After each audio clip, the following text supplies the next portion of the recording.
Welcome to the Great Detectives of Old Time Radio from Boise, Idaho. This is your host, Adam Graham. If you have a comment, email it to me, box13@greatdetectives.net. Give us a call. The number is 208-991-4783. And become one of our friends on Facebook, facebook.com/Radio Detectives. Well, today's episode has been brought to you by the support of our listeners. Thank you so much for all of your support. And now it is time to listen to today's episode of Sherlock Holmes. This one's called The Bloomsbury Ballad.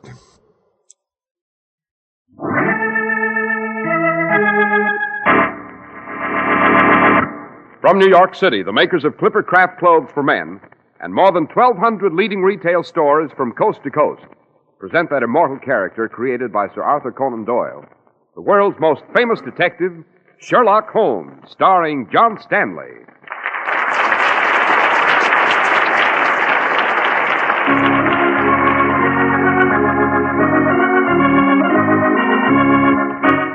This week's story, The Adventure of the Bloomsbury Ballad.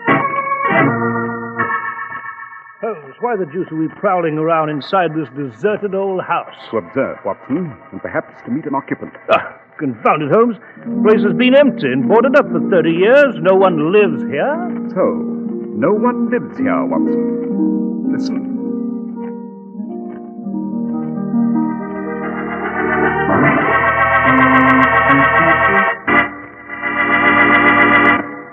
We're at the door of Dr. John Watson's study, and we're about to hear another of his adventures with the fabulous Sherlock Holmes. Well, good evening, Mr. Harris. Good evening, Dr. Watson. What memoir do you have for us tonight, sir? I called it The Adventure of the Bloomsbury Ballad, Mr. Harris. And after you've presented your audience with a few facts on Clipper Craft Clothes, I shall be very glad to tell you the whole story. Thank you, Doctor. Consider the words inexpensive and value. Now, the price of a suit tells you whether or not it is inexpensive, but tells you nothing about its quality. So you must consider not only the cost, but also what you get for your money before you can be sure you have a real value. And two words that really, truly mean honest value are Clippercraft, because Clippercraft means higher quality at lower prices. And Clippercraft clothes are available at your local independent Clippercraft dealer, the store you can trust. You can always identify these clothes by the famous Clippercraft label, the wheel of a clipper ship. Just examine Clippercraft's expensive-looking topcoats and overcoats at only $40 to $47.50. Then check Clippercraft's handsome new zipper-lining topcoats, and you'll see how much less you'll pay for quality that's finer. Yes, for the real meaning of the word value, just compare Clippercraft with clothes selling for many dollars more.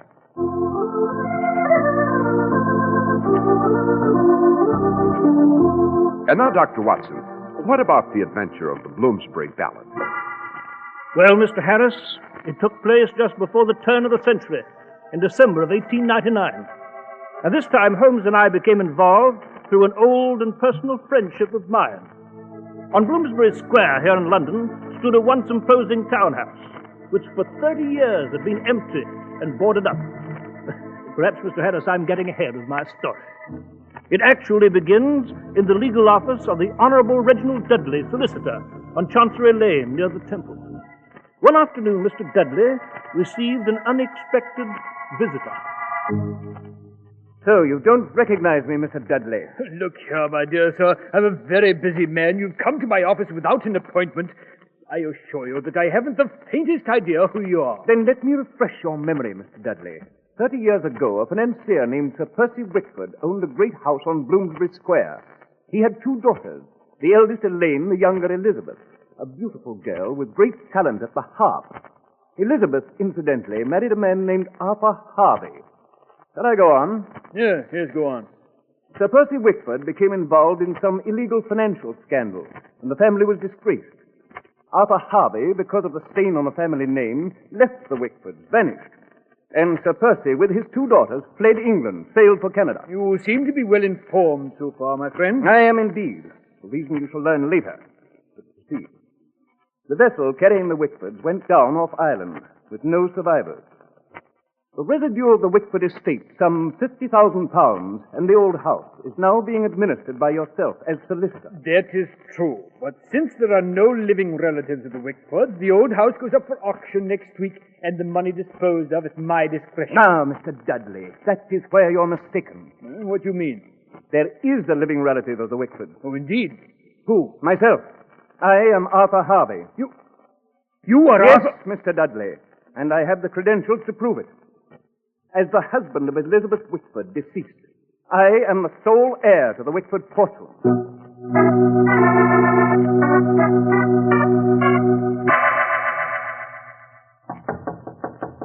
Yes? Who is it? The room clerk here at the hotel, Mr. Harvey. I have a message for you, sir. Oh, just a moment. What the? You! No!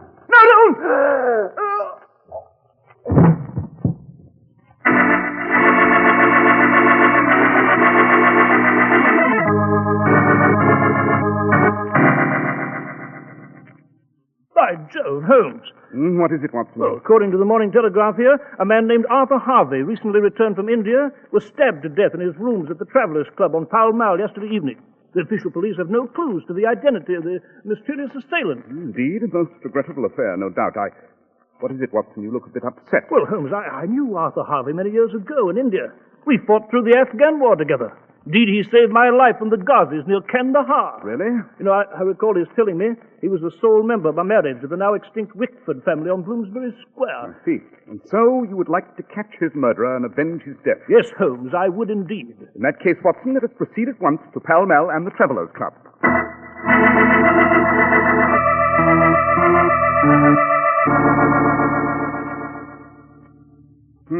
Lucky the official police haven't moved the body yet. Arthur Harvey here was stabbed at the entrance to the door here, fell back into the room, dressed in nightrobe and on the point of retiring. The knife was plunged deep and straight into the heart, and...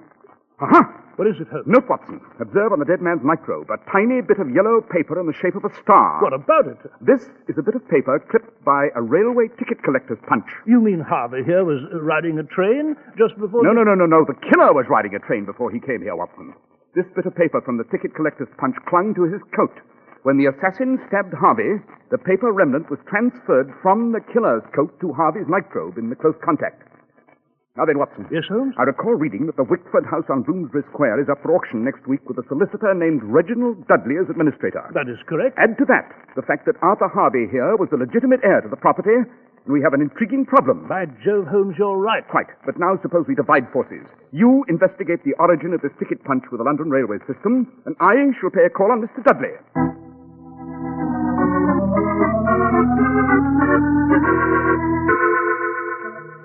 And you have no idea who might have murdered Arthur Harvey, Mr. Dudley? No, Mr. Holmes, I do not. You must be aware, however, that Harvey might have had several enemies. Indeed? Yes. You see, there are still many claimants to the Wickford estate. Some impostors, some with vague claims. Some of these people were desperate for money, and, well, you understand? Yes, quite. To destroy the only legitimate heir would re-establish other claims in the court. An obvious conclusion, Mr. Dudley. Perhaps too obvious. And before I leave, you are left-handed, are you not, Mr. Dudley? Well, yes, I am, but how did... A few elementary observations not worthy of explanation. I wish to point out, however, that you have a black smudge on your left cuff, a rather jarring note in an otherwise fastidious ensemble. Now, Mr. Dudley, I must bid you good evening.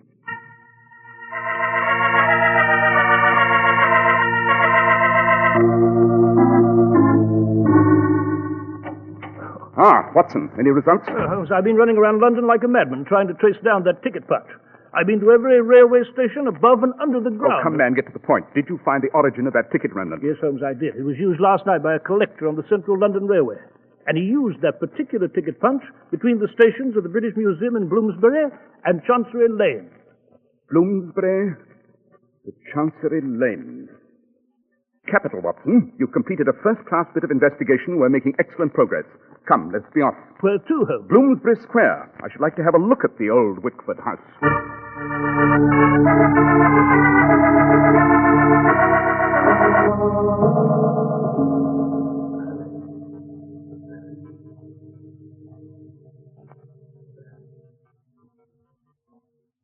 Well, Watson, there it is. The old Wickford house. Yes, Holmes. Confounded why we're down here on Bloomsbury Square in the dead of night just to Watson, look at look. it. Where? At that window on the upper story. The light. Light? I don't see any light, Holmes. You must be mistaken. On the contrary, I'm quite sure I saw the glimmer of a light, and I'm positive this house has an occupant. The place has been deserted for 3 decades. Has it, Watson? Suppose we effect an entrance and see for ourselves.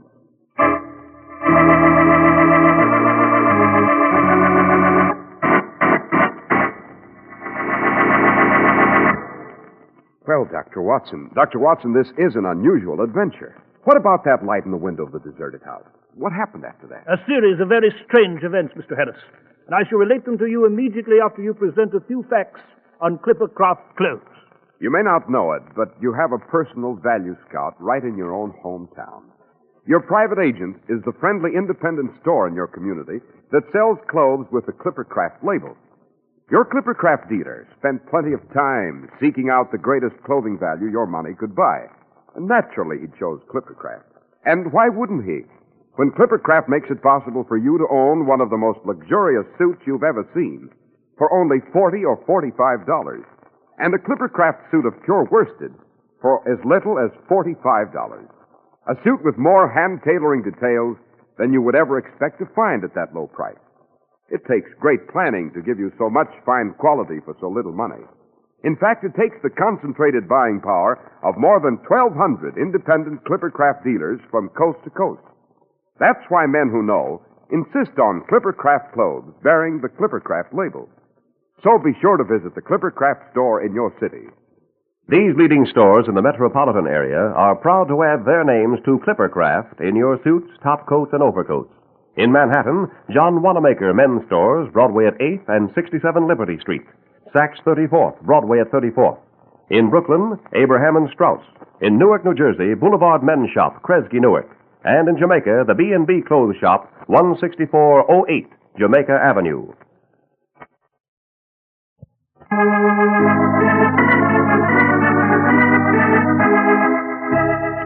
Now, Dr. Watson, you were relating to us the adventure of the Bloomsbury Ballad. So I was, Mr. Harris. So I was. As you remember, Holmes saw a light in the window and determined to effect an entrance. We managed to get into the house through a ground floor window. Then we started to prowl through the house, through the cold, dark rooms laden with the dust of the years, cluttered with grotesque furniture and the relics of a musty past. And then...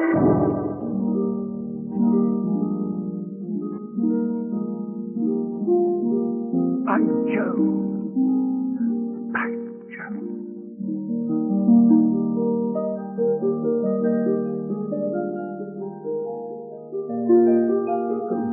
Holmes, what the devil is it? Who is it? Sounds like a ghostly musician upstairs playing a... Precisely, Watson. A harp. But why, Holmes? Why? Why would anyone play a harp here in this empty, gloomy house? Suppose we go upstairs and see.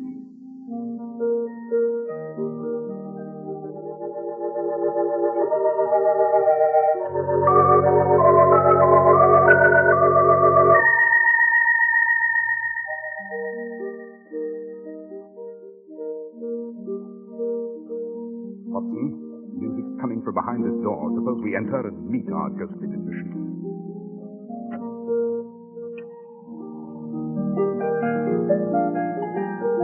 Holmes, it's an old lady. Look how she's dressed. The style of 30 years ago. Good evening. Oh, good evening, gentlemen. My, but I'm afraid you startled me. Did we? Oh, indeed you did. I had no idea we were that callers this evening. Oh, then welcome to Wickford House. Holmes, thank you, madam. Won't you sit by the fire and warm yourself? My sister Elaine will be here presently. Elaine? Yes, I am Elizabeth Wickford, and my sister is Elaine. Well, that's absurd. You're both supposed to Quiet, be... Watson. Miss Wickford, allow me to present Dr. Watson. I am Sherlock Holmes. Oh, Dr. Watson, Sherlock Holmes, how nice, how very nice. Didn't I meet you at the reception last week? Reception, madam? What reception? Why, Buckingham Palace to Her Majesty Queen Victoria. I must say Her Majesty looks very young for 35. Queen Victoria's gone, you know. Now it's Edward. I'm afraid we were not invited to the reception, madam. I trust it was a brilliant affair. Oh, yes, Mr. Holmes. Lovely, lovely. A distinguished gathering. I met Benjamin Disraeli, Jenny Lind, Alfred Tennyson, Holmes, you know, Robert the woman is Browning. mad. All these people are dead. Yes, quite, Watson. Yes, Miss Wickford, they're all famous indeed. This is a great and fruitful year for Britain, isn't it? Yes, Mr. Holmes, yes, indeed. And in less than 30 years, we shall all be seeing the turn of a new century. Isn't it exciting? It's amazing. In a few days now, it will be the new year, 1873. Oh, I do wish Arthur was with me now. Arthur? Oh, yes, Arthur Harvey, my husband. You see, I am really Mrs. Arthur Harvey, but Arthur left me not long ago. Something about one of Father's unfortunate financial transactions. Sir Percy Wickford, you know. And you don't know where Arthur is? No, Mr. Holmes. But every evening at this time here in my house, I play the harp. Arthur loves the harp. In that selection I was just playing was his favorite. I play it in the hope that he will return to me someday. Let us hope, madam, that he will. Elizabeth. Oh! Elizabeth, is there someone with you? Oh, Elaine, come into the sitting room, my dear. Elizabeth, I was once... Oh. Elaine, this is Mr. Holmes, and this is Dr. Watson, gentlemen, my sister Elaine Wickford. How do you do? I cannot say that I've had the pleasure. We had some acquaintance with Arthur Harvey. Isn't that lovely, Elaine? They know Arthur, and of course we shall ask them to stay to see you, gentlemen. Oh, we should be delighted. Elizabeth, dear, it's rather late, and I don't think... Oh, please, Elaine, it's so lonely in this big house, and we haven't had gentlemen callers in such a long time. Very well. Suppose you continue with your music, Elizabeth, until tea is ready. I'll chat with our two guests in the library. Oh, you are such a dear, Elaine. Oh, won't it be cozy to have tea before the fire again?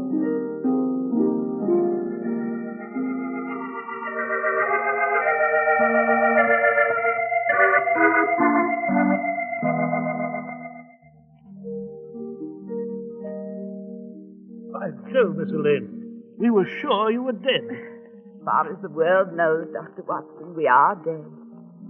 But now that you two are here, I'm afraid we cannot keep our secret any longer. The fact is, we were on that ship with our father, Sir Percy, when it went down. But Elizabeth and I found a raft and made our way to shore. Yet you deliberately concealed the fact that you were alive. Yes, Mr. Holmes. After our father disgraced us, we wanted to hide from the world. And you've lived here in absolute seclusion for 30 years. Yes, Dr. Watson, for 30 years. No one else has ever been here. No tradesman, no other visitor. I go out only at night to purchase the necessities. I see. Rather unusual situation, isn't it, Watson? I should say so. Miss Elaine, about your sister Elizabeth, I can't say I quite understand. Oh, Elizabeth. Well, you see, I'm afraid she's a little unbalanced, Dr. Watson. The shock of the family disgrace, the disappearance of her husband, the shipwreck, all caused her to lose her mind. She actually thinks she's living back in 1872. Yes, so we gathered. But as to Arthur Harvey, Miss Wickford, I presume you have not yet heard the news. What? Arthur Harvey is dead. Arthur? Dead? Yes. He was murdered here in London last night. Oh, I see. Well, perhaps it is just as well. Elizabeth was beyond our hope long ago, and she could not stand another shock. I ask only that you gentlemen humor her, as I have, while you are here. We will indeed. You can count on us, Miss Whitburn. Thank you, gentlemen. And now, shall we go in to tea?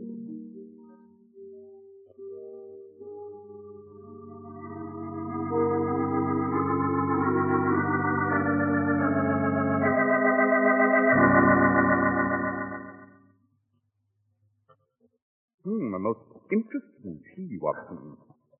Well, here we are at the rear entrance. Jove, Holmes, it's fantastic.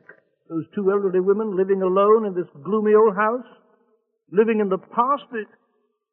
Holmes, what the deuce are you looking at? The surface of this long pathway to the street. There's a layer of coal dust on it. What of it, Holmes? They burned coal in the fireplace. Precisely, Watson. And you couldn't have failed to observe that the coal scuttle of the hearth was almost empty, and that the two elderly ladies will need more fuel by tomorrow night. What the devil are you talking about? The Wickford sisters? Are not the Wickford sisters, Watson. They are clever impostors working with the assassin who killed your friend Harvey.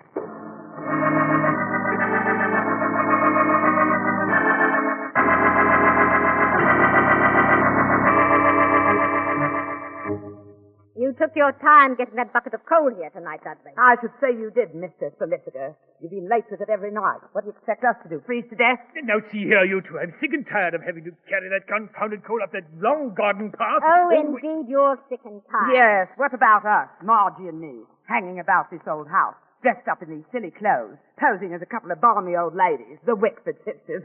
You'll just have to see it through until the auction comes off and the authorities discover you living here. Oh, very well, we'll see it through. But we each get a third of the inheritance, mind you. You'll get it, you'll get it. And while we're on the subject of discovery, it might interest you to know we had a couple of gentlemen callers last night. Gentlemen callers? Who? Sherlock Holmes and Dr. Watson. Not that they found anything. We pulled the wool over their eyes with it. Sherlock Holmes. Precisely, Dudley. Holmes. Dr. Watson and I decided to return again tonight for more tea, Dudley. And I'd advise all of you not to make a false move. My colleague has a pistol, as you see, and he will not hesitate to use it.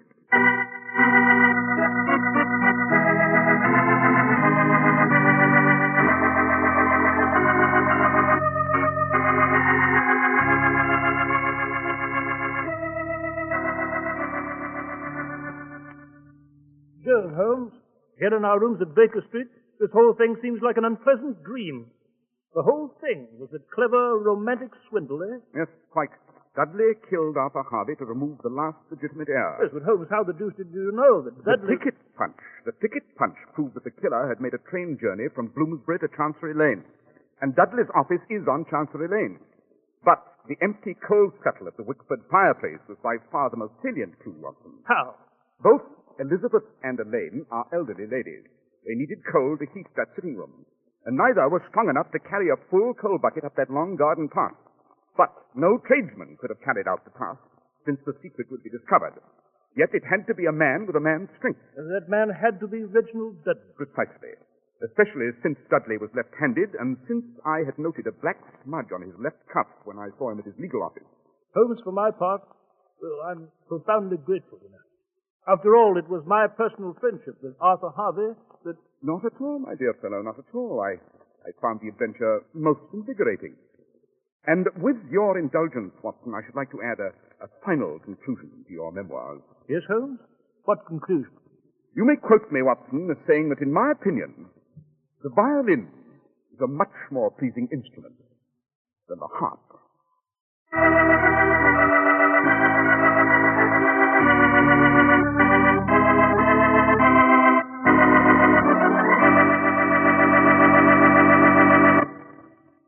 Well, Dr. Watson, that was an interesting adventure. Thank you, Mr. Harris. And, Doctor, what adventure will you relate to us next week?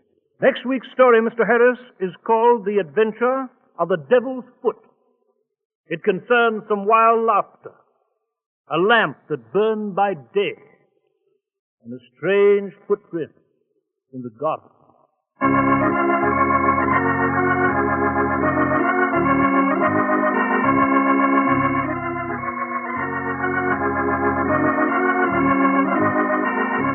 The makers of Clippercraft clothes and more than 1,200 stores from coast to coast have brought you another in the new series of broadcasts featuring the world's most famous detective, Sherlock Holmes.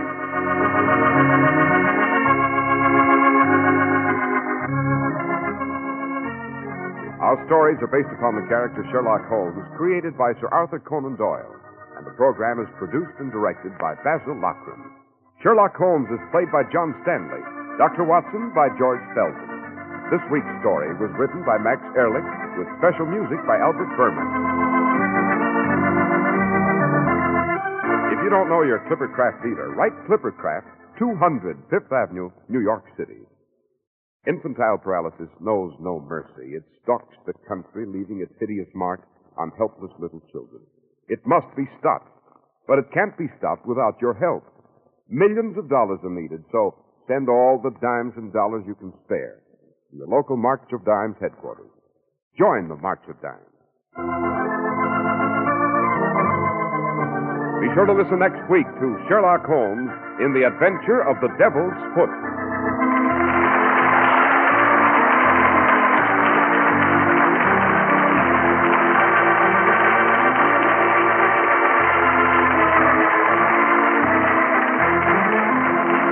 This is Cy Harris speaking for Clippercraft Code. This is the Mutual Broadcasting System. Welcome back. Well, they kind of tried to head fake us on this episode, with Holmes declaring that the obvious solution that the lawyer did it might be too simple. Of course, it might be, but it wasn't. This had some interesting elements going for it. I kind of get a feeling, it does feel like there was something more they could have done with this overall plot, but I'm not quite sure what. But another episode of Sherlock Holmes on Thursday. And speaking of Sherlock Holmes on Thursday, Patrick asked a question over on Facebook. I don't watch a lot of network TV except for The Simpsons, but are you going to watch the new CBS show Elementary? The reviews have been good, but I hope it's not a knockoff of the very good PBS series with Benedict Cumberbatch. I would like to hear your review. Well, thanks so much, Patrick.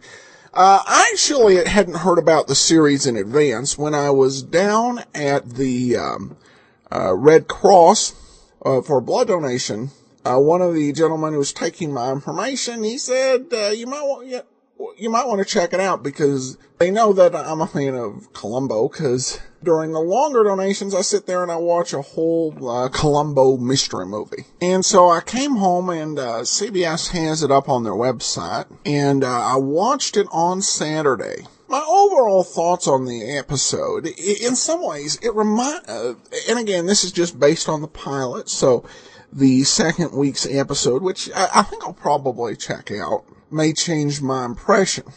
But what it reminded me of, in a way, was my thoughts on Dick Wolf's L.A. Dragnet series. In my view, the L.A. Dragnet series was a police procedural which featured a Sergeant Friday and Smith investigating crimes, but really did not tap into or try to portray the characters that appeared over television and radio. Nor was there any attempt to update the character to what, for example, or how Joe Friday would act if he had been born in the more modern times. And I get the same feeling about this Holmes series.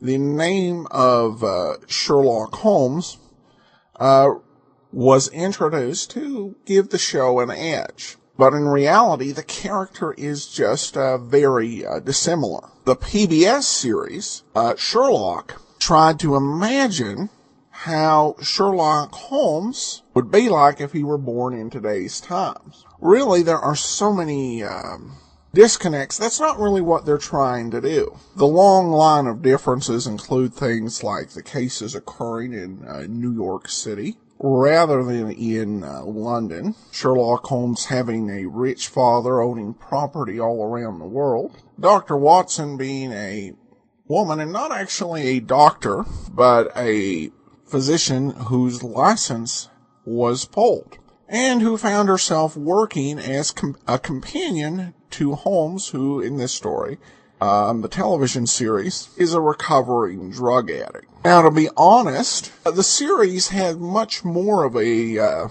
monk feel, particularly when you look back in the Sharona era, where you have a medical professional becoming a assistant to an eccentric detective who is trying to make a comeback after a life-shattering event. The mystery itself was actually pretty engaging. I wouldn't put it quite up with a Columbo or early season, first 3 season Monk, but probably quality of about a 4th or 5th season Monk episode. I do wonder whether the series will make it. Taking on the name of Sherlock Holmes definitely does have some serious risk. That name, it comes with a lot of weight, a lot of expectations. And for me, I don't necessarily feel that the show meant a lot of those.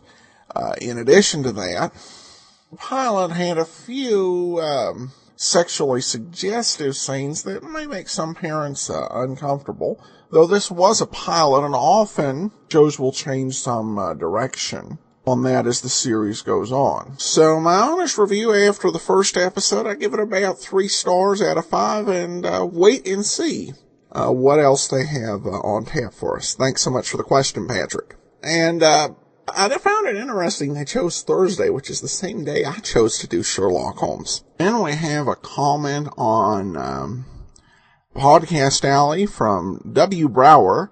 Love to listen to the mix of detective shows when I'm on my walk and before sleep. I had to wait 2 hours for a new state driver's license. What a blessing to have them to listen to during the wait. Well, thanks so much. Sorry it took so long. Must have been quite a line there. Then I received an email from Bob who writes, I drive truck and really enjoy your podcast. I'm hoping you could send me an email, as I'm always listening to your shows long after they air and would like to support your effort the next time you do a drive. That can definitely be a challenge. I know a lot of people listen behind and, catch up on hundreds of shows ahead of the ones we're doing. If you're listening to this, the times I'm going to try to, for the sake of that, to keep our listener support drives to between twice a year, between mid-February and early March, and between mid-August and early September. So that will always be the time we're going to do the listener support campaign. Lord willing, and the creek don't rise, as they say down south. All right, well, that will do it for today. We'll be back tomorrow with Sherlock Holmes. In the meanwhile, send me your comments, box13@greatdetectives.net. Follow us on Twitter, Radio Detectives, and call us, 208-991-4783. But from Boise, Idaho, this is your host, Adam Graham, signing off.